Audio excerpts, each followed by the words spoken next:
Saya diwanti-wanti untuk menyampaikan tantangan ke depan bagi kita tentang air, Pak. Saya nggak ngomong masalah politik, nggak ngomong masalah apa, saya ngomong masalah air saja.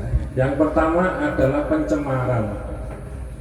Pencemaran air itu sekarang cukup tinggi. Apakah oleh industri? Pencemaran air oleh industri, karena air itu kan baku untuk pertanian yang utama, untuk kememenuhan kebutuhan hidup, tapi juga kadang-kadang industri yang nakal itu membuang limbah yang belum terolah dengan baik ke sungai sehingga mutu air sungainya berkurang. Adanya semalam, saya datang hari ini malam, tadi malamnya datang, terus karena nggak kelihatan itu saya mohon maaf kalau ada Pak Lurah, saya nabrak itu. Masa mobil Elmo bisa nabrak apa wajar? Ternyata di portal. Yang nabrak saya, Pak. saya tadi malam jam 11. Dan untungnya saya di sana loh, Dok. Untungnya saya di sana. Geludaknya apa, Pak? Rendurnya. Saya datang malam memang sengaja ingin. Saya itu bukan tipe orang yang suka menerima laporan. Saya ingin ngomong langsung dari hati ke hati. Memang saya dengan Mbak Yuli ngomong, saya tolong nginep di rumahnya petani yang ngerti situasi dan kondisi. Saya pengen tahu bener tantangannya, karena meningkatkan produksi pangan 2 juta ton itu kan besar kok, Pak. Nah itu saya pengen tahu petani itu nengisor itu kondisinya piye. Akhirnya tadi saya setengah 6 jalan kaki, Pak, keliling sampai jam 8. Saya menyusuri sungai-sungai, melihat kondisi air, lihat bendungan-bendungan, sampai 2 bendungan, Pak. Di sini ada bendungan, di sana juga ada bendungan. Saya sudah sampai ke sana terus pulang keliling di situ melihat situasi alam. Tantangan yang kedua, ternyata di sini airnya butek, Pak. Saya kaget. Loh, banyunya kok butek ini kena opo? Terus saya dibisiki. Tidak saya ungkap di sini, Pak, ya. Tapi saya tahu kalau airnya butek. Terus semalam saya diceritain bahwa debit air di sini dulu itu cukup untuk 4 kecamatan, kalau nggak salah, ya Bu, kalau salah saya boleh dikoreksi, cukup untuk 4 kecamatan. Terus saya dikasih kronologis tahun demi tahun, saya dikasih tahu bahwa sekarang debit airnya menurun, menurun sehingga untuk mendapatkan air harus giliran dari 4 kecamatan itu, Kali Putih ini. Oke, saya tangkap. Terus saya melihat adanya mata air sumber Kancil, kalau nggak salah di sini mati. Oh iya, terus gini. Saya petakan masalahnya, terus gini, Pak. Terus kebetulan saya di sini tadi dibisiki masalah yang sama oleh Bapak Polisi. Pak, ini gini, Pak Polisi bilang. Saya bilang, kami di Dewan Sumber Daya Air itu punya tim ahli yang mampu meningkatkan debit air, termasuk menghidupkan mata air, bukan sihir. Itu ada matematikanya, Pak, saged. Makanya saya menawarkan kepada masyarakat di sini, kalau ingin menghidupkan mata air itu silahkan bersurat ke kami di Dewan Sumber Daya Air. Nanti kami akan menyiapkan tim ahli untuk ngajari. Contohnya secara matematika ngitungnya ngeten. Garis besar mawon yang bisa dipahami. Sebenarnya banyu yang ada di permukaan ini asalnya cuma satu, dari air hujan, Pak. Sumber itu meskipun muncul dari dalam tanah, metu teko gampeng perengan, tapi sebenarnya sumber satu-satunya dari atmosfer, yaitu hujan. Hujan kan saya ini kena dihitung setahun itu hujan berapa. Sumber dan sungai termasuk Kali Putih ini, jumlah debit airnya itu secara matematika bisa dihitung dari jumlah curah hujan. Itu kan ada hitungannya, Pak, ya, mili per detik, mili per itu kan ada curah hujannya. Terus dengan luas daerah serapan, pokoknya secara matematika kena dihitung. Jadi bahkan sampai ahli kami itu bisa, ini sudah dijalankan di sumber mata air unggulan Mas Bima yang ada di Pasuruan Probolinggo, di bawahnya Gunung Bromo. Di sana itu mengalami penurunan debit air sebanyak 1.500 liter per detik. per detik. Dulu 4.500 liter per detik, sekarang tinggal 2.500. Padahal itu dipakai untuk sumber air minum Pasuruan, Probolinggo, Sidoarjo, Surabaya.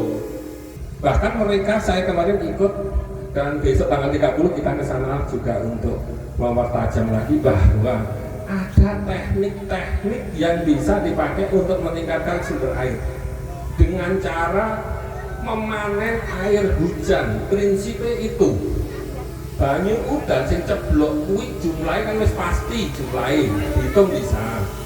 Lah sing mlebu ning jero tanah itu ditingkatkan. Jangan sampai air hujan ceblok blek terus tiba cuma ngalir yang kali dari banjir bandang buat neng laut tanpa guna. Nah di saat musim hujan jenengan nggak boleh simpenan yang gunung kono, akhirnya sumbernya mati, kalinya mati, Anda kesulitan air, ngoten nggih? Nah air itu bisa dipanen secara teknis, teknik bangunan itu bisa dengan membuat sumur resapan Pak namanya. Ada sumur resapan yang kecil-kecil yang teman-teman bisa lah biopori. Kalau yang kecil skala kecil biopori, ada yang skala besar itu namanya sumur injeksi karena dalam. Jadi air itu dimasukkan ke dalam sumur itu, nanti dalam berapa jam dia akan, karena gaya gravitasi dia akan masuk ke dalam bumi. Itu bisa dihitung volumenya. Jadi kalau misalkan pemerintah Provinsi Jawa Timur pengen meningkatkan volume air gini, berarti air yang harus dimasukkan ke bumi sebanyak gini, sedangkan volume sumur resapan, sumur injeksinya segini, itu butuh 4.000. Bahkan ahli kami itu bisa menghitung, oh kalau kalinya yang gini, mata air yang gini, ini daerah resapannya yang kono, berarti sumurnya apa jenis yang perlu diperkaya dengan sumur injeksinya di sana-sana. Ada tekniknya, bukan sihir, bukan sulap, bukan sihir, tapi ada teknisnya. Kalau itu urusannya insinyur teknik. Kalau panjenengan petani lama, orang lama, saya di Kediri itu di gunung, juga Gunung Kelut, kulonnya Gunung I. Itu ada perkebunan, itu dulu itu panen air hujannya caranya digawe joblangan Pak. Coklaan ngoten lho.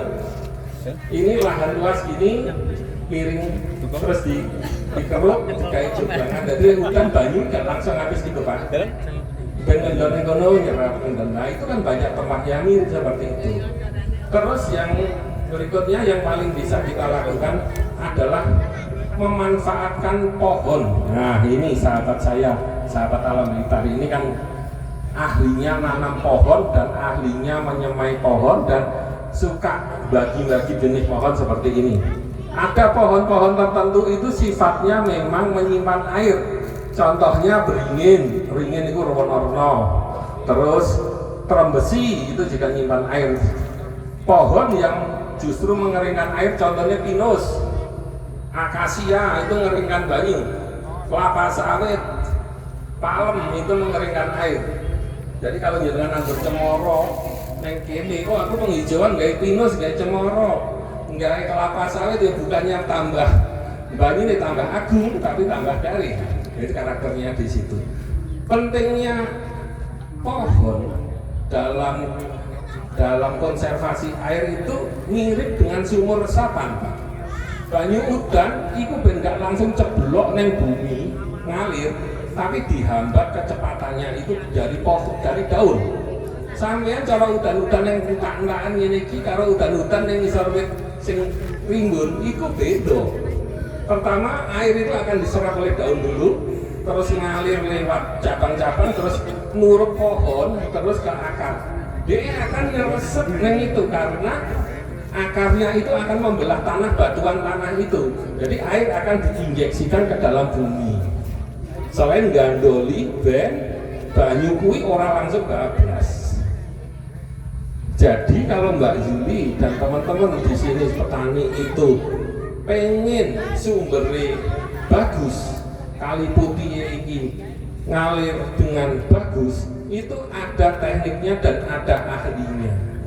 Monggo silahkan bersurat secara resmi, minta audiensi kepada kami, boleh, kantor kami ada di Surabaya. Terus kalau mengundang pun insya Allah kok boleh, diundang aja ke sini dengan nyepaknya petani. Jadi kalau kami itu pengennya begini, ada sinergi. Satu, kepala daerah tadi Pak Rianto sahabat saya itu orangnya baik pasti. Kedua, penduduk notabene yang terdampak apabila terjadi kekeringan. Satu, yang kedua, apabila airnya itu bagus nanti yang sejahtera ya panjenengan. Dan yang ketiga jenengan yang tinggal di sini sing iso ngopeni misalkan nanti ada sumur resapan, ada sumur injeksi, nandur ruwet penghijauan, sing ngopeni kan ya bukan dulur saya ini karena ini omah di kota sana, tapi yang ngopeni panjenengan sing nguri-nguri Joko, ngoten lho maksud kula. Terus relawan ini pendamping, ngancani, melengkapi ilmu, melengkapi sesuatu yang penduduk lokal tidak bisa. Dan kami sebagai tim ahli untuk membantu secara teknis. Kalau unsur dari pemerintah daerah, unsur legislatifnya yang merumuskan kebijakan, unsur masyarakat lokalnya, dan relawan itu bersatu, insya Allah kok solusinya selesai itu, sakit selesai. Bukan sesuatu yang ngoyo-woro kasarannya. Jangan misalkan sak durunge ketemu aku iki mau ya guru cerita saya sampean cara ning warung cerita aku pengen gedene aliran Kali Putih diguyu pitik apa gak diketawai, tapi setelah ketemu ini sampean pasti oh kan iku iso enek ilmune carane ngene itu iso dibantu. Jadi intinya adalah sinergi dari beberapa sektor itu Pak Dewan, saudara-saudara saya petani di sini, dan kami dari Dewan Sumber Daya Air siap untuk membantu secara teknis seperti itu. Terus tadi saya mendapatkan pertanyaan pada saat saya keliling sini gini, saya diceritain gini. Terus tak bilang secara hukum yang punya hak untuk mengelola bantaran sungai seluruh Jawa Timur itu Dewan Sumber Daya Air. Kami di antara kami itu ada lembaga-lembaga, contohnya adalah Balai Besar Wilayah Sungai BWWS. Semua sungai mata air yang bermuara kepada Kali Brantas itu miliknya Balai Besar Wilayah Sungai. Jadi di sini itu yang berhak melarang, berhak memberi izin itu secara hukum loh ya, adalah Balai Besar Wilayah Sungai Brantas BWWS, kantornya juga di Surabaya, dan kebetulan jadi mitra kerja kami Bapak Dewan, teman-teman semua. Jadi kalau jenengan misalkan pengen belajar pengelolaan piye to carane mengelola Kali Putih ini ben gak melanggar hukum, piye to keterangan ini, saya siap memfasilitasi untuk ketemu dengan Balai Besar Wilayah Sungai yang tuan rumahnya. Ngoten nggih? Itu teman-teman ceritanya. Tanya Mas Arif. Berarti kalau wilayah Balai Besar Wilayah Sungai itu adalah setiap sungai yang akhirnya bermuara di Kali Brantas. Padahal untuk Kali Putih ini sudah habis di pertanian ya Lur. Apa alirannya sampai ke Kali Brantas? Iya, sampai. Pada waktu musim hujan saja. Karena ketika musim kemarau kan di sini saja tidak mencukupi airnya. Baru kemarin tuh kan tiap titik-titik ada sumber-sumber akhirnya mengalir. Oh. Kalau mohon maaf kalau yang saya tahu kan semakin ke selatan itu mengecil. Saya nggak tahu ujungnya Kali Putih itu di mana, saya nggak tahu Pak. Jadi makanya saya bertanyakan apakah Kali Putih ini memang bermuara di Kali Brantas sehingga ketika ini dibilang sebagai wilayah Balai Besar Wilayah Sungai gitu ini terpenuhi kayak gitu. Ya. Yeah. Saya jawab Mbak Yudi. Balai Besar Wilayah Sungai Brantas itu secara geografis itu membentang hampir separuh Jawa Timur, mulai dari Gunung Arjuno di Sumber Brantas, Gunung Arjuno, Welirang, muter ke Batu, Batu muter yang Malang, terus belok kanan yang Waduk Selorejo, terus belok kanan lagi masuk Blitar sini. Jadi terus muter lagi Tulungagung, Kediri, Jombang dan seterusnya tembus Surabaya. Wilayah yang menjadi daerah aliran sungai dasnya yang menjadi kekuasaannya Balai Besar itu adalah Gunung Arjuna Welirang di sekitar situ, terus yang semua yang mengalir dari Malang, Batu, terus Blitar sini Gunung Kawi, Blitar, Tulungagung, Kediri, Jombang, Mojokerto, Sidoarjo sampai Surabaya. Nanti Balai Besar Wilayah Sungai itu yang menguasai di dalam sungai.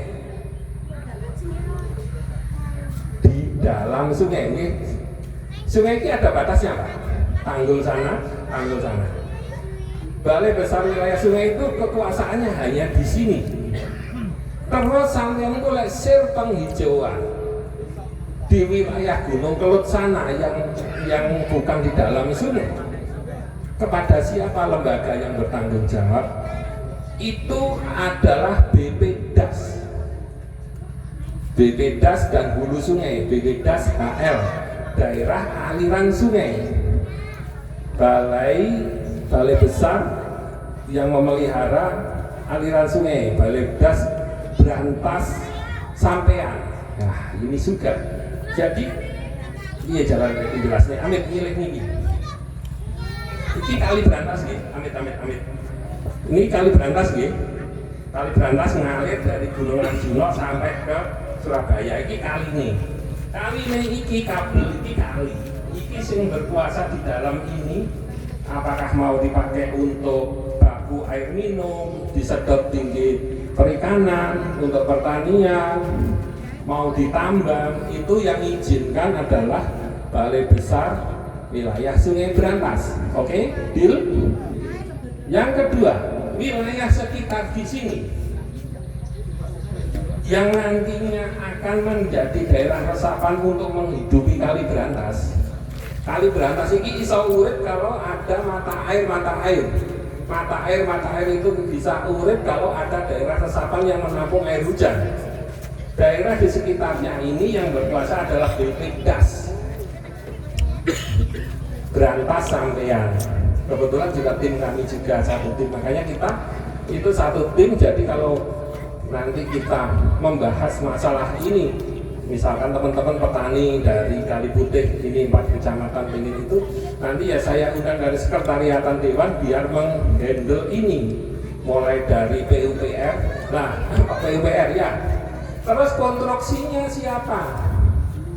Kan di kali-kali ini kan ada bendungan, ya. Ada kali-kali baik itu sekunder atau primer, tersier. Itu yang berkuasa adalah PUPR. Sekarang dinas pengairan itu dari sitok karo PU, namanya Pusda, Pekerjaan Umum dan Sumber Daya Air, satu kantor sama kami. Nah, ini kebetulan beliau jadi ketua harian kami. Jadi antara yang menguasai sungainya, menguasai sekitar sungai, yang membangun waduk, kan Selorejo ini kan di pembangkit listrik, nah, itu PJT itu ada di dalam Dewan Sumber Daya Air, termasuk Dinas Kehutanan, termasuk semua pariwisata. Saya senang ada Bima, ada Asi Dewi. Kebetulan pariwisata yang menjadi wakil di Dewan Sumber Daya Air adalah Ejek itu Pasuruan tuh. Ejek apa Arun Jeram itu menjadi wakil dari pariwisata, karena pariwisata seperti Bima ini kan juga kadang-kadang ada yang menggunakan air sebagai tempat wisata gitu loh.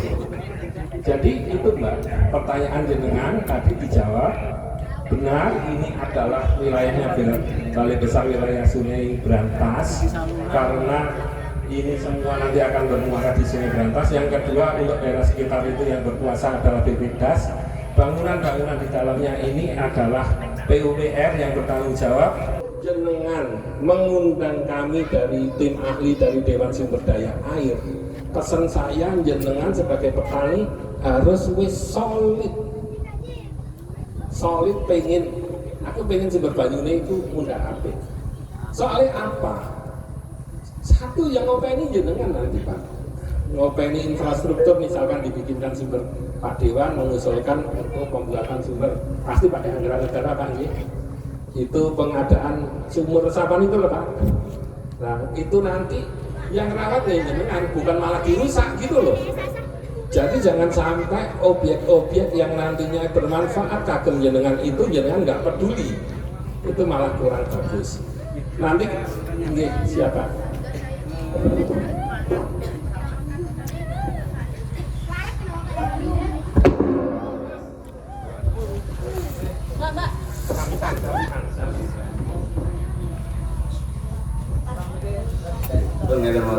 Assalamualaikum warahmatullahi wabarakatuh. Saya cuma bertanya intinya dengan Sungai Putih ini, kebetulan ada wakil kita Pak Mundit yang dari DPRD Kabupaten Blitar. Jadi apa yang saya utarakan tadi itu memang realita betul. Jadi waktu saya kecil Sungai Putih ini besar, airnya debitnya juga jernih. Jadi waktu kecil ini menjadi tempat bermainnya kami waktu kecil karena airnya bersih, ekosistemnya bagus, ikan kecil-kecilnya banyak. Nah, itu Sungai Putih waktu dulu, tempo dulu. Tapi dengan karena ini aliran lahar tahun 90 itu sempat meletus, akhirnya ada lahar dingin yang sangat besar. Akhirnya dari pengamatan kami pribadi itu akhirnya juga mengurangi dari mata air, sumber mata air. Tapi tetap air tetap bersih Pak, petani tetap bersih. Terus akhirnya 93 itu ada bantuan, kalau tidak salah karena kami juga pelaku Pak. Padi saya itu juga dari karyawan pegawai dari jenengan dulu, waktu dulu Pak Cito itu karyawan dari sumber daya air dari Kediri, kantor Kediri. Dulu ada dibuatkan juga perumahan, dia dapat gaji dari sana. Kami keponakannya juga dia yang melaksanakan proyek ini, semuanya saya ikut. Kebetulan waktu itu, waktu 90 cerita dulu, 90 meletus tetap aliran tetap itu Pak Dewan. Jadi yang dicek dam di tengah itu tetap masih mampu, tidak merusak. Akhirnya lahar dingin ini tidak sampai merusak sawah. Nah sekarang yang dipermasalahkan Pak, jadi petani ini 5 tahun ini karena ada izin dari pihak terkait kebijakan dari yang punya wewenang sungai ini, akhirnya izin tambang tersebut mempengaruhi debit air yang pertama, yang kedua adalah kualitas air.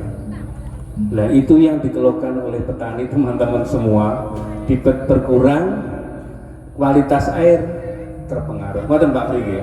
Nah teman-teman sekarang itu yang intinya gimana supaya Sungai Putih itu kembali seperti dulu lagi. Ngoten Pak Pri.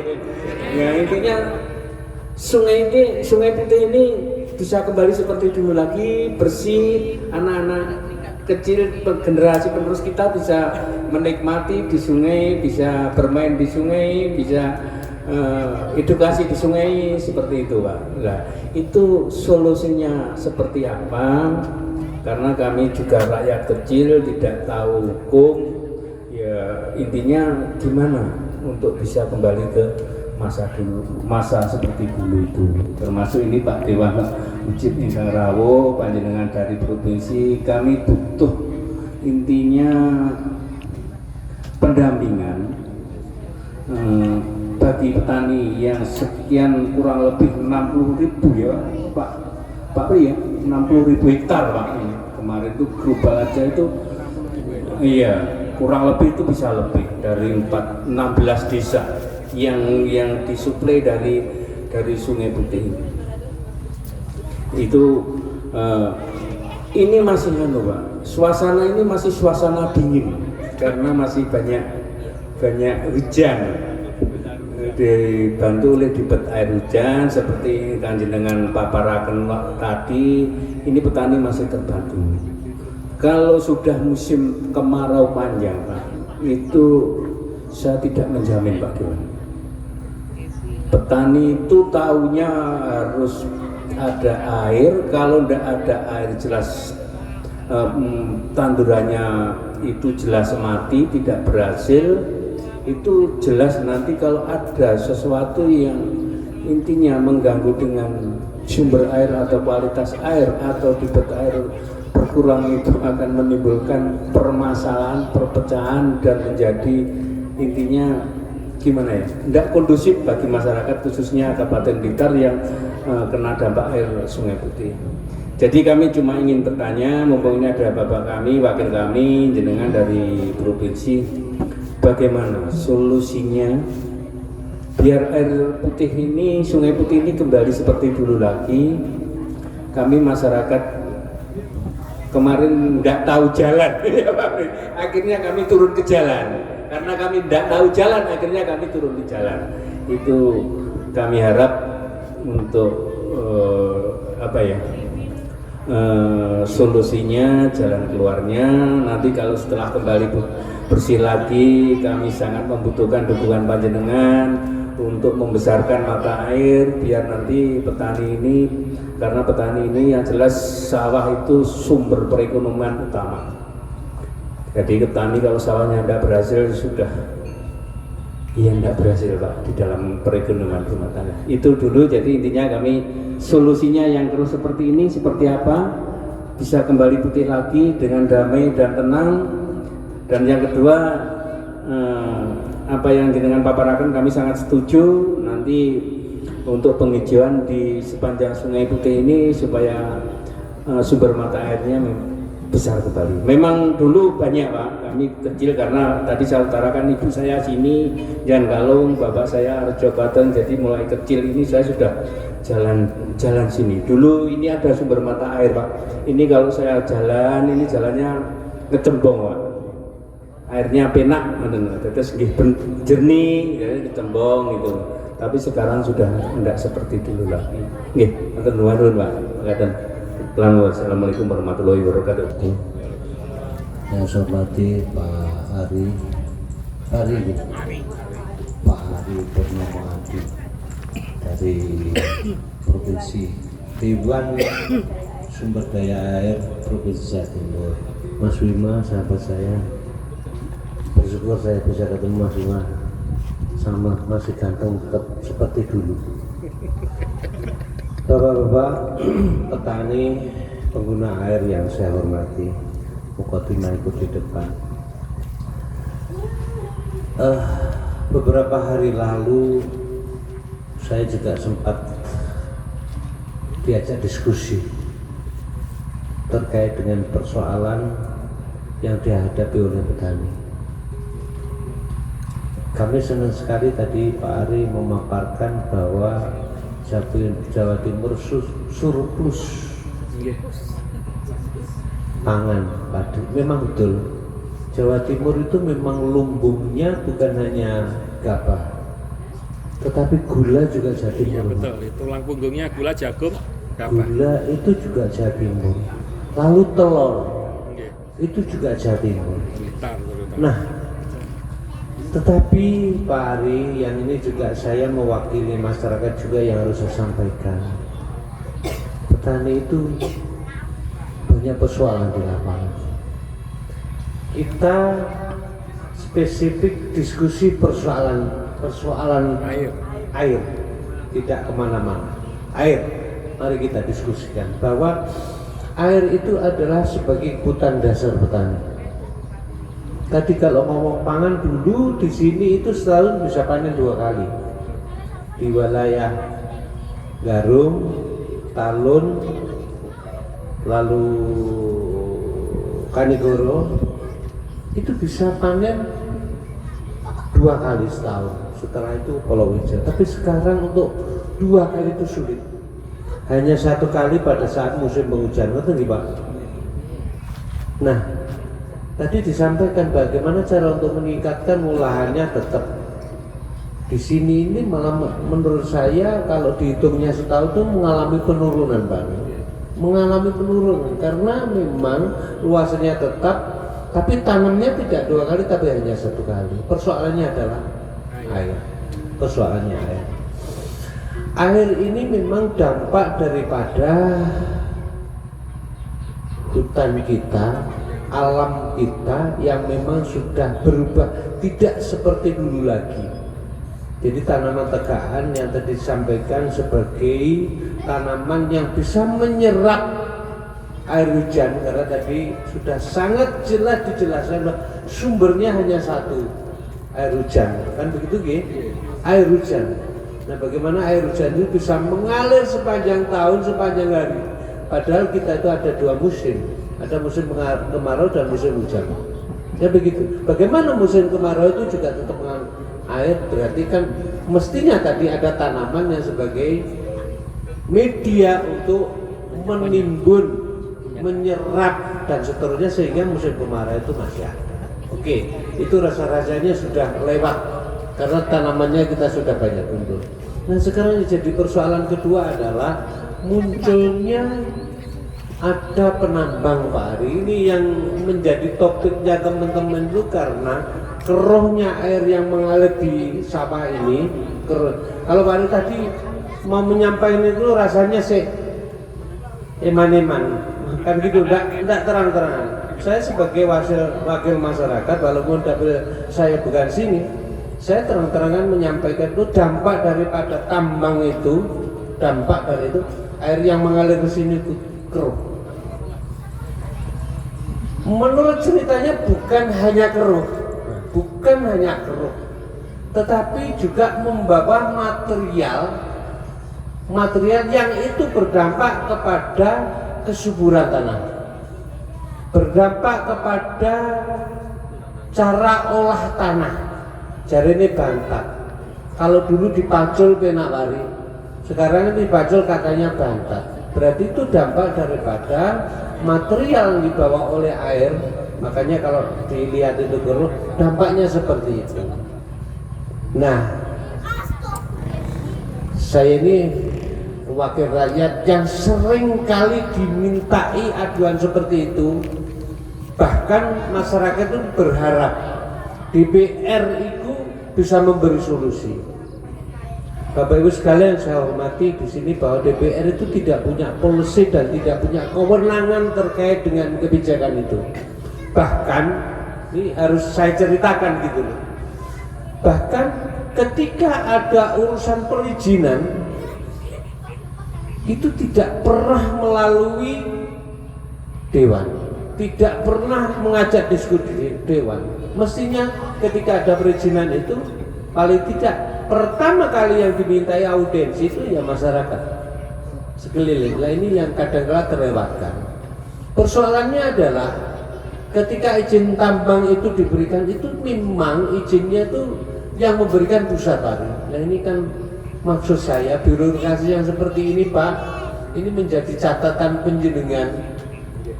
Catatan penjenengan, apakah maksud saya begini, apakah munculnya eksplorasi atau tambang atau penggalian-galian dan apapun itu namanya, yang itu hanya dikelola oleh perorangan atau badan usaha, harus mengorbankan kepentingan warga masyarakat yang jumlahnya lebih banyak dari segelintir yang tadi saya sebutkan, korporasi, CV atau perorangan. Nah, ini maksud saya yang harus menjadi kajian kita bersama. Kalau memang ada material yang diambil yang itu juga bermanfaat untuk pembangunan, ada profitnya bagi mereka yang menambang, tapi bagaimana dengan saudara-saudara kita yang terdampak dari itu? Dan ini urusannya juga urusan pangan. Yang pangan ini juga adalah program negara yang harus juga kita sukseskan, kan begitu ya? Harus kita sukseskan. Maka Pak Ari, saya juga nitip bagaimana untuk mengatasi masalah yang ada di sini. Kawan-kawan ini sudah pernah minta audiensi, sudah pernah karena tidak tahu jalan akhirnya turun ke jalan. Nah ini Pak, kami sebenarnya juga tidak ingin warga masyarakat itu sampai turun ke jalan, tapi kami, walaupun saya sebagai wakil dari beliau ini, kami tidak punya polisi itu, kami tidak punya kewenangan untuk membatalkan, untuk menolak atau untuk apa. Tapi kami ini bersama-sama mereka ini yang harus patut kita perjuangkan. Mohon Pak, nah ini di sini memang kita sharing ya Pak, kita sharing. Inilah persoalannya dihadapi oleh saudara-saudara kita petani. Ini ada 4 wilayah tadi yang sampaikan 4 kecamatan itu berdampak semua Pak. Menurunnya debit air tentu ini mengurangi itu, mengurangi produktivitas tanaman yang dibudidayakan. Produksinya pasti menurun Pak. Seperti cabai yang ada di sini, ini kalau kita lihat ini ya tidak subur-subur amat, tidak subur-subur amat, tidak bagus-bagus amat. Ya karena ya memang dampaknya seperti itu. Nah ini harus ada solusi, maksud saya.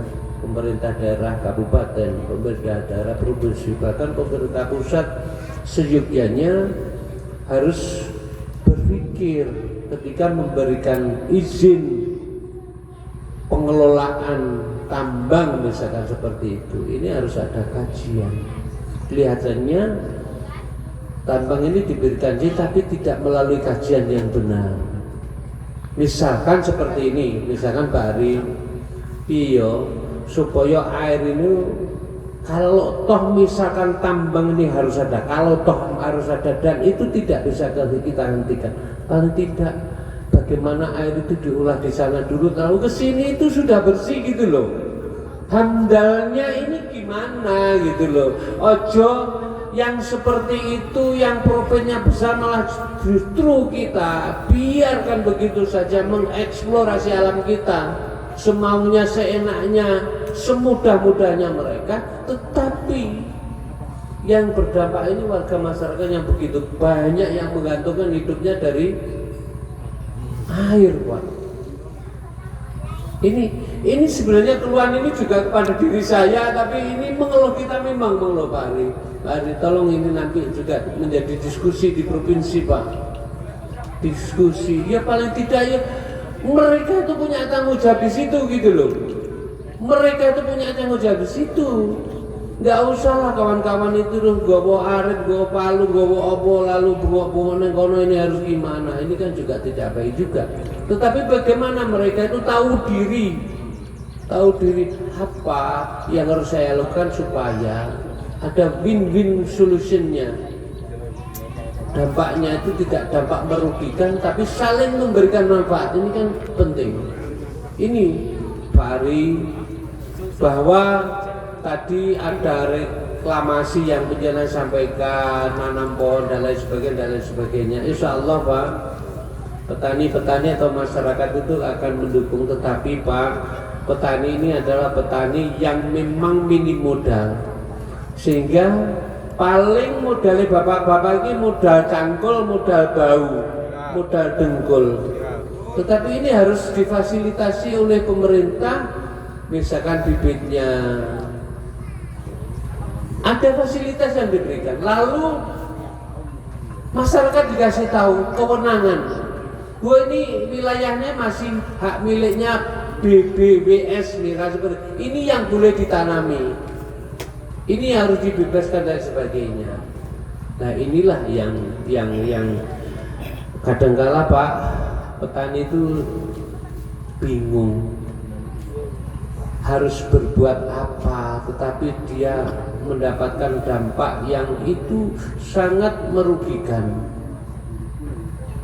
Hari bisa menangkap Pak G. Saya yakin beliau ini orang yang paham betul terhadap persoalan. Makanya beliau sudah keliling kemana-mana di kandung maksud, bukan hanya mendengar, tetapi beliau itu juga ingin melihat. Nah ini setelah mendengar, setelah melihat, saya yakin beliau juga merasakan dalam hati.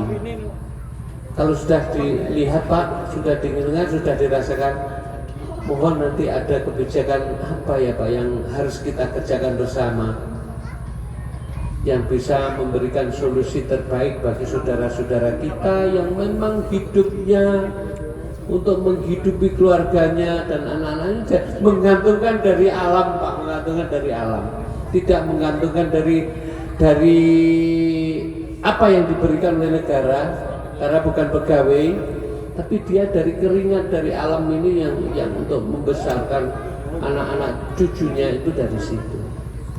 Nah, nonton Pak Hari, saya ini juga sebenarnya ya mengeluh, harusnya itu saya juga bisa memberikan solusi, tapi apa daya, kewenangan kami bukan di sisi itu Pak Hari. Kewenangan kami itu bersama-sama masyarakat bagaimana berjuang agar supaya yang demikian itu tidak ada di sini gitu loh, tidak ada di sini, bahkan tidak ada di Indonesia. Boleh ada eksplorasi kalau memang itu berdampak baik. Memang alam itu diperuntukkan untuk kemakmuran masyarakat. Silakan kalau memang itu untuk kemakmuran, tetapi tidak harus berdampak akhirnya merugikan banyak orang. Kalau yang sifatnya, misalkan ada pembangunan yang sifatnya itu hanya sesaat, mungkin kita bisa menerima. Misalkan di sini ada pembangunan berdampak jalannya rusak, beleduknya tidak karu-karuan, mungkin itu masih diterima karena dampak pembangunan. Tapi setelah itu semuanya akan menikmati. Nah ini tidak begitu, material yang masuk ke sawah ini akan dinikmati selamanya, tapi nikmat bukan nikmat kebaikan loh. Menjadikan tanah ini menjadi bantat, ngarani bantat Pak sini ini. Apa bahasa bantatnya? Atos dan sebagainya. Ya, kira-kira itu yang bisa saya sampaikan, ini menjadi PR kita bersama Pak. Alhamdulillah tadi Pak Bupati juga membuka ruang, membuka waktu untuk audiensi, diskusi sama beliau. Saya juga menyarankan kepada tokoh Kapotan maupun ketua-ketua HIPA yang ada di 4 kecamatan ini, ayo segera. Tadi beliau juga sudah menyarankan ini baik harus kita dengarkan dan kita lanjuti. Nah iso diri, jangan niatnya harus bersama tadi, gitu Pak. Niatnya harus bersama. Gak bisa Mas Andri aja yang ngomong kepada Pak Bupati. Tapi ayolah 4 wilayah yang terdampak ini paling tidak tokohnya. Tidak harus membawa ratusan, tidak, tetapi tokoh-tokoh yang bisa mewakili hajat hidup orang banyak ini yang kita ajak dan sana. Nonton nggih? Kira-kira itu aja yang bisa sampaikan.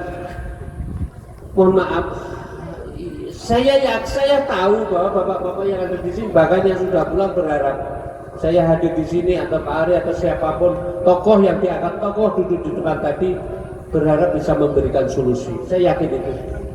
Tapi sekiranya ini menjadi pikiran kita bersama Pak, insya Allah mudah-mudahan lah nanti didengar oleh alam ini, didengar oleh pengusaha yang ada di sana, sehingga tidak semena-mena untuk mengeksplorasi alam ini menjadi rusak yang sangat luas.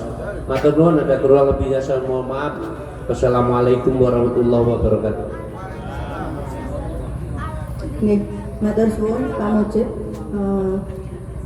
Selanjutnya saya beri kesempatan kepada Mas Bima untuk sekedar menyampaikan kesan dan pesannya atas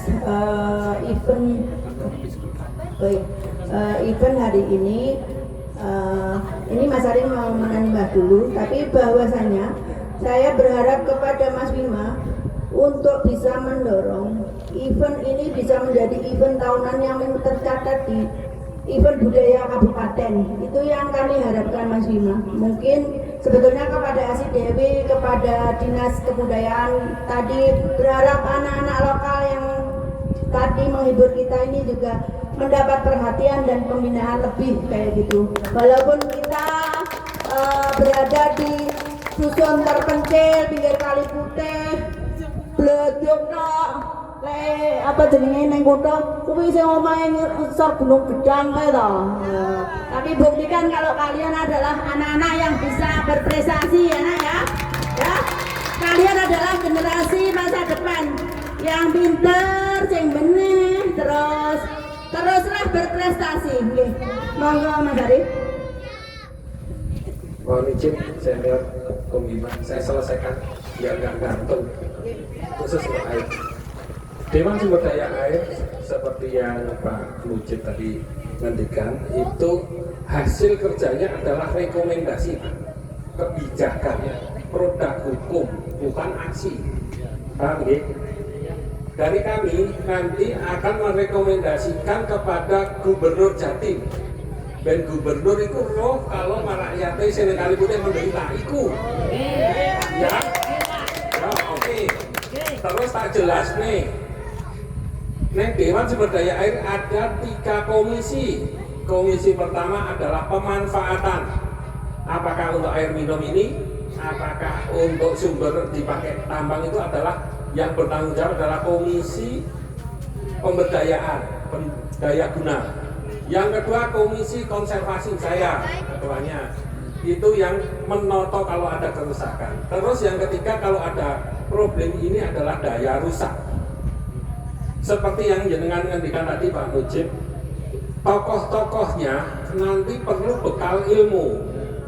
Piye to tata cara, piye to kalau menghadapi gini-gini, boleh nanti bersurat ke kita minta audiensi Pak. Paling tidak jenengan ngerti dan roh dalan. Nah, piye to carane iki ngene, piye to carane ngene, dan nanti tercatat bahwa memang ada kondisi yang harus menjadi pusat perhatian di sini, gitu. Saya siap menjembatani itu. Kata jenengan mungkin akan saya ketemukan kepada tim yang pemberdayaan, pemanfaatan itu, konservasi saya sendiri dan bagian daya rusak kalau ada gangguan seperti ini. Terus jenengan nanti akan komplit dapat ilmunya. Ingat bukan kebijakan loh ya kalau kami adalah rekomendasi tapi nanti yang bergerak adalah Ibu Gubernur. Apakah memberi perintah kepada siapa-siapa itu Ibu Gubernur ketua kami. Ngoten nggih? Deal nggih? Saya butuh tambahan data. Kali Putih ini tadi saya ada 4 kecamatan, terus nggih Pak Mujib. Ada berapa desa tadi Pak yang terdampak? 16 desa. Berapa ribu hektar tadi? 1.559 hektar. 1.559, petaninya berapa orang? Kalau petaninya nggak tahu 11. Nanti saya lengkapi. Iya, ya wis. Itu Pak aja terima kasih. Monggo Om Bima dilanjut. Sebelum Om Bima menyampaikan, bisa Ketua Kapotan ini. Ketua Kapotan, Om siapa namanya? Terima kasih waktu yang telah diberikan. Sebelumnya perkenalkan nama saya Andri, lengkapnya Andri Mizan Asrori. Kapasitas dalam pertemuan hari ini saya diundang sebagai Ketua Kabupaten Kecamatan Talun yang notabene kita mengabdi itu masih kurang lebih 15 tahun. Jadi kalau di tingkat kabupaten kita bersama-sama Pak Mujib dulu pernah juga nggak tahu jalan Pak Mujib ketika tahun berapa itu ya, ada kesenjangan anggaran yang melekat di Dinas Pertanian sehingga kita juga harus turun jalan juga. Walhasil dari evaluasi tersebut Pak Mujib kemarin membawa dampak ke kita yang ada di Kecamatan Talun, Silopuro dan Gandusari. Ternyata dirimu menyampaikan aspirasi itu tidak harus turun ke jalan, tidak harus pakai sound horeg, biayanya terlalu mahal, hasilnya minim. Sehingga perlu kami sampaikan bahwa sebelum pertemuan pada hari ini, kami dari 3 kecamatan, yaitu 1 Gandusari, kedua Kecamatan Talun, dan yang ketiga Kecamatan Silopuro, 1 minggu yang lalu mengadakan acara yang kurang lebih persis seperti hari ini. Tema spesifiknya juga air, cuma persoalannya sedikit berbeda Pak Mujib. Kalau di sini karena ada hambatan terkait kegiatan galian C, cuma kalau di sana nggak ada, airnya jernih. Notabene kondisi air di sana, Bapak, itu adalah bahwa ketika musim penghujan banjir. Tidak hujan 10 hari, air drastis debitnya turun. Gimana? Iya, turun. Sehingga ketika masuk dalam 1 tahun itu kan kita mengalami musim kemarau di awal bulan 7 kalau itu alamnya berjalan normal. Sehingga dari 3 kecamatan itu pun juga gilir, Bapak, juga gilir. Yang notabene juga air itu kurang. Air itu ketika lebih juga menjadi masalah, banjir. Ketika kurang juga menjadi polemik. Harapan kita itu pas. Tapi untuk menuju pas ini kan tadi sudah dibahas panjang kali lebar ya. Bagaimana kita bisa seperti dulu, kembali seperti dulu yang disampaikan Pak Puji itu kan ceritanya panjang. Intinya begini Bapak, kehadiran panjenengan memberikan semangat baru bagi kita, memberikan keilmuan pengalaman yang baru bagi kita.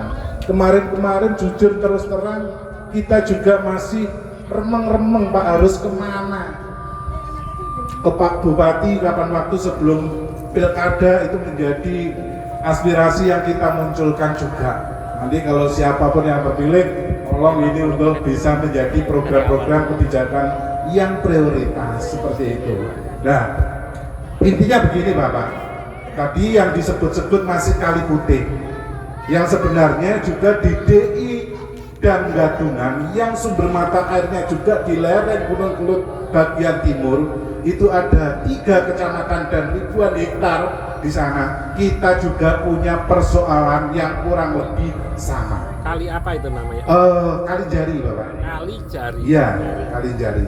Sehingga dengan sosialisasi yang panjenengan sampaikan tadi, kami akan segera merespon. Mungkin dalam jangka waktu yang tidak lama kami akan mengadakan musyawarah dengan koordinasi dengan 3 kecamatan. Insya Allah akan mengundang Bapak untuk memberikan pemahaman, memberikan pengetahuan, pencerahan terkait dengan persoalan yang ada. Nanti tolong teknisnya bersurat seperti apa, alamatnya kemana untuk kami diberi pengetahuan tentang hal tersebut. Mungkin itu yang dapat kami sampaikan, karena waktu sudah siang tidak bijak apabila kami terlalu matur panjang kali lebar. Terima kasih. Assalamualaikum warahmatullahi wabarakatuh. Mas Andri saking Gabotan Kalung, Mas Adi kasih konten. Alhamdulillah bagus sekali. Besok tanggal 30 kami rapat. Nanti saya sampaikan hasil pertemuan hari ini, terus bagaimana keinginan dengan aspirasinya. Nanti saya terkoordinasi kepada sekretariat biar siap-siap. Apa janji saya adalah itu biar siap-siap. Intinya pada tahap pertama penduduk di sini di tempat panjenengan mendapatkan ilmu dulu lah. Kalau mau terus dalam di Pak Puji nanti bisa tahu jalan bahwa untuk pemanfaatan itu harus bagaimana, kalau konservasi bagaimana, kalau ada kerusakan itu harus bagaimana, itu ngerti. Cara arme berjuang itu duwe senjata yang namanya ilmu. Ngoten nggih? Besok tanggal 30 saya rapat di Pasuruan, saya sampaikan dulu ini kepada sekretariat dan para ketua agar siap-siap. Nanti saya tak lewat Mbak Yulia untuk berkabar nggih, ngoten nggih. Betul mawon yang bisa saya berikan. Matur suwun. Mas Bima sebagai penggiat seni budaya, kami sangat berharap event ini bisa menjadi event tahunan seperti itu yang didorong untuk bisa menjadi agenda budaya di Kabupaten Blitar. Monggo Mas Bima, waktu dan tempat kami persilakan. Oke, Assalamualaikum warahmatullahi wabarakatuh. Pak Mujib, Dr. Ari, yang panitia yang mengundang kami, juga rekan-rekan dari Kapotan, dari ini Sepuh. Ini masuknya desa mana, Ibu? Desa ini dusun Menjangan Kalung. Oh, masuknya berarti masih Garum ya? Iya. Kalau timur sungai baru Mendusari. Ini menjadi batas kecamatan. Oh, iya. Pas tengah ya. Iya. Tradisi apa yang namanya? 1000 Metri kirim dakwah. sudah berapa? Berlangsung berapa lama? Baru kali ini. Oh yang pertama. Oke. Itu rutin Mas Bima. Oke. Jadi setiap tahun mulai Mbah Barin itu sudah ada. Cuma biasanya tiap tahun itu perdamuan. Ini kan Akbar ya. Oke, hari ini memang kita kemas bersama. Tiga dauan langsung bareng gitu Mas. Iya. Oke, saya mau ngasih tanggapan dari sudut pandang seni budaya dan pariwisata ya. Jadi apa yang kita lakukan hari ini itu adalah salah satu kekayaan yang dimiliki oleh Blitar. Ya, jadi sesuatu yang istilahnya apa? Otentik. Bahasa gampangnya apa otentik ya? Sesuatu yang asli ya. Oke. Dan ternyata kalau kita lihat acara ini kan juga dilakukan di tengah-tengah pemandangannya indah sebetulnya. Coba lihat seperti itu kan. Ya mungkin buat orang desa ya biasa ya, tapi bagi orang kota, bagi orang luar negeri ya, ini sesuatu yang luar biasa seperti surga Pak. Jadi jenengan mungkin biasa lihat sawah, lihat apa. Saya ini kan banyak sekali berhubungan dengan orang asing ya Pak ya. Melewati sawah itu langsung dipotreti gitu. Pertama saya bilang nyapo ya gitu kan. Ternyata bagi mereka ini sesuatu yang sangat menarik. Jadi saya mau menjelaskan sedikit ya tentang bagaimana mengelola wisata di suatu daerah. Ini juga penting buat Pak Mujib ya. Nanti walaupun mungkin komisinya tidak berhubungan langsung ya, tapi tidak apa-apa kan sebagai pengetahuan ya. Jadi sebuah daerah itu ketika mengelola wisata itu harus bisa memetakan pangsa pasar. Jadi mana pangsa pasar yang sifatnya lokal, mana yang nasional, mana internasional. Semakin menginternasional, justru yang harus ditonjolkan adalah yang paling orisinil, yang tidak dimiliki di tempat lain. Jadi apa yang dimiliki di dalam tradisi hari ini, kita duduk bareng seperti ini sesuatu yang sebenarnya sangat eksotik. Ya, nggak usah orang luar negeri deh, minimal untuk orang-orang kota besar ini sesuatu yang sangat menarik. Bagi orang desa ya, yang biasa saja gitu ya. Orang desa sukanya ke mall misalnya kayak gitu. Sementara sesuatu yang buatan, katakanlah ada kampung yang apa dibuat ada love kayak gitu ya, terus ada yang apa misalnya ya suasana Korea lah yang apa, itu justru semakin melokal. Mana yang paling bagus? Yang bagus yang payu Pak, nggak ada masalah. Jadi pasar-pasar lokal, nasional, internasional itu semua punya pasar-pasarnya sendiri-sendiri. Nah artinya saya ini kebetulan Dewan Kesenian akan dibentuk ulang ya, dan insya Allah yang akan terpilih juga ya penerus-penerus kami juga. Ya saya akan pastikan apa yang ada di desa ini ya dengan tradisinya yang sangat orisinil ini akan kita masukkan di dalam salah satu literatur kekayaan budaya Blitar seperti itu. Ini saya pastikan, saya janjikan pasti seperti itu karena ya manut lah nanti akan menurut saya seperti itu. Nah kemudian saya menanggapi sedikit jadi terkait ini. Jadi unsur pendukung wisata itu kan ada alam, ada budaya, ada sejarah, ada buatan. Okay. Nah kita sendiri sebetulnya kan dianugerahi alam yang luar biasa, tapi karena literasinya ya mungkin ya, pendidikannya itu kurang, akhirnya kita tidak bisa mengelola alam dengan baik. Ya, sekarang ini contohnya, sampah ini kan masalah yang nyata di hadapan kita ya. Tapi seberapa, ya bukan hanya masyarakatnya ya, jadi termasuk pemerintahannya, seberapa mereka menempatkan persoalan pengelolaan lingkungan ini sebagai sesuatu yang urgent. Memang kalau masalah lingkungan itu nggak bisa langsung dibanggakan, nggak kayak bangun jembatan, bangun kantor seperti itu. Tapi itu sebetulnya salah satu daya dukung ya. Jadi kan pasti sudah pernah ke tol ya, ke tol yang kerasa nggak bedanya tol sama jalan biasa gitu. Pemandangan alamnya beda ya. Ternyata Indonesia itu apik lek resik, ada kakak yang ngomong. Seperti itu. Nah, sebetulnya banyak orang nggak apa-apa selama ada kesadaran lingkungan seperti itu. Nah, Makanya kalau kita lihat di luar negeri, bahkan di jalan raya saja Pak, kalau kita di luar negeri itu jalan rayanya toh aja sudah merupakan wisata. Karena apa? Alamnya masih terjaga, bersih. Sedangkan tempat kita alamnya sudah bagus-bagus, dibongkar, harus bikin cottage lah, harus bikin love lah, yang malah tambah nggak estetik. Nah ini pentingnya mengedukasi bagaimana kita ini ya selaras dengan lingkungan. Dan kadang-kala Pak, justru ironisnya itu, ini saya nggak tahu kan, saya di tempat ini kan tidak terlalu akrab nih, tapi paling nggak di tempat yang saya tinggali ya, Pak Kudune desa itu adalah tempat yang lebih hijau, lebih segar gitu ya. Tapi terkadang karena kesadaran lingkungannya rendah, kadang-kadang justru lebih sesak. Orang bakar sampah di mana-mana, ya kan? Kalau di kota, petugas sampahnya masih ada, masih ngambil seperti itu. Nah, karena di desa karena tidak diedukasi, tidak difasilitasi pemerintah, akhirnya memperlakukan bagaimana mengelola sampahnya ya seperti itu, Pak. Dan di tempat saya ada kecenderungan juga orang itu senang nebang pohon gitu.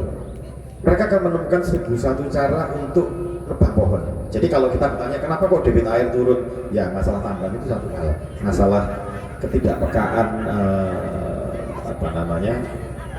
birokrasi itu juga satu hal. Tapi jangan-jangan dari kita sendiri itu juga penghargaan terhadap lingkungannya masih rendah. Ya, di tempat saya itu Pak ya. Ini cerita sedikit nih. Saya kan mengelola perkebunan kopi nih Pak. Dan dengan luasan sebegitu, kemarin kita kan kena yang namanya redis. Jadi kita melepas sekitar 70 hektar untuk masyarakat. Salah satu yang wilayah yang kami lepas itu kampungnya situ. Ya karena memang di sana juga sebagian besar sudah nggak kerja tempat kita gitu. Anak-anak muda sekarang kan agak susah ya Pak. Bapak ibu buruh, jadi buruh biasanya nggak mau gitu ya, seperti itu. Jadi cuman itu. Nah, akhirnya saya lepas ya, seperti itu. Nah begitu dilepas itu kayak euforia gitu loh.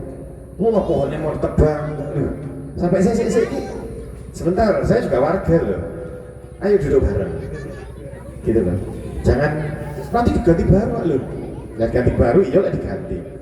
Kalaupun diganti baru berapa tahun gitu, pohon udah besar-besar kan buat apa gitu loh. Terus ada yang kemarin hajatan, langsung pohon ditebang dua gitu. Nah ini sebenarnya sesuatu yang cukup sedih ya. Ini tugas kita untuk sama-sama mengingatkan ya. Karena jangan-jangan itu juga memang sesuatu yang bagi kita adalah sesuatu yang mengkhawatirkan, tapi di sudut pandang lain jangan-jangan tidak sebagai bagus gitu. Karena saya tahu sendiri, jadi saya ada salah satu sesepuh yang minta ada rimbunan pohon itu ditebang gitu kan. Loh kenapa Pak? Biar saya padang. Waduh. Itu yang saya alami ya gitu ya. Jadi kembali lagi, jadi kalau kembali lagi ke dalam sebuah pembangunan wisata, jadi jangan lupa itu tadi, alam itu ya alam itu adalah salah satu elemen paling bagus ya untuk mengangkat wisata di daerah kita. Itu dari saya, tidak berpanjang lebar saya di sini, atas kurang lebihnya saya mohon maaf. Oke, sekali lagi terima kasih sudah diundang ke sini bisa makan enak. Ya, oke. Assalamualaikum warahmatullahi wabarakatuh.